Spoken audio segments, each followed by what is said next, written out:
the funniest lie that actually worked. Back in high school, I told what was probably the dumbest lie of my life, and somehow it worked so perfectly that it turned into a running joke for years. I was 16, lazy, and had a terrible habit of missing morning classes. One day I showed up 2 hours late, holding a half-empty coffee and looking like I'd just escaped a zombie apocalypse. My teacher, Mrs. D'Souza, stopped me at the door with that disappointed teacher look and asked, "Why are you late again?" Now, normal students would say traffic, missed the bus, alarm didn't ring, believable stuff. But my brain decided to take the scenic route straight into nonsense. Without even thinking, I blurted out, "Ma'am, I had to save my neighbor's goat." The class went silent. Mrs. D'Souza blinked twice. "You what?" she asked. I doubled down. "Yeah, their goat fell into a drain, and I couldn't just leave it there. I had to help pull it out. I'm sorry I'm late, but it was an emergency." The class started laughing, and I thought, great, I'm done for. But then something insane happened. She actually looked concerned. "Is the goat okay?" she asked. That was the moment I realized I had just been handed a golden ticket. I nodded solemnly as if I'd just performed surgery. "Yes, ma'am, she's fine now." A little shaken, but fine. You could hear the stifled laughter in the room. My best friend was dying in the back row, trying to hold it together. Mrs. D'Souza just sighed and said, "All right, take your seat. But next time, let someone else save the goats." And that was it. No detention. No scolding. Just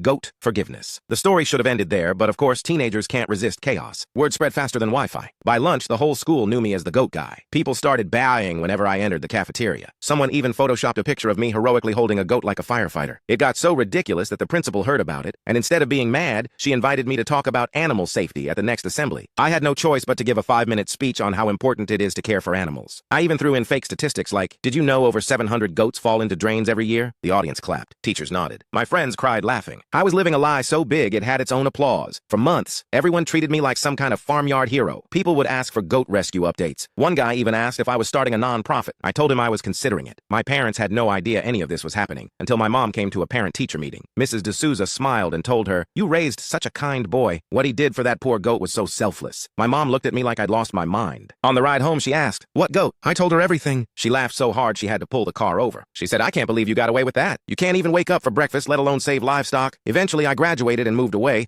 but that stupid story followed me. When our class reunion happened years later, the first thing people asked was, "Still rescuing goats?" Apparently, that lie became part of school legend. Someone even said they told it to new students, as if it were real. The drain goat rescue of 2012. A myth born from one panic-induced excuse. Looking back, it's honestly the funniest lie I've ever told. Not because it was clever, but because it was so dumb that it became believable. Maybe it worked because of confidence. Maybe because it was just too weird to question. Or maybe Mrs. D'Souza was just too tired to deal with teenage nonsense that day. But I learned something that morning. If you're ever caught doing something stupid, the truth might get you detention. But a ridiculously heroic goat story might just make you a legend.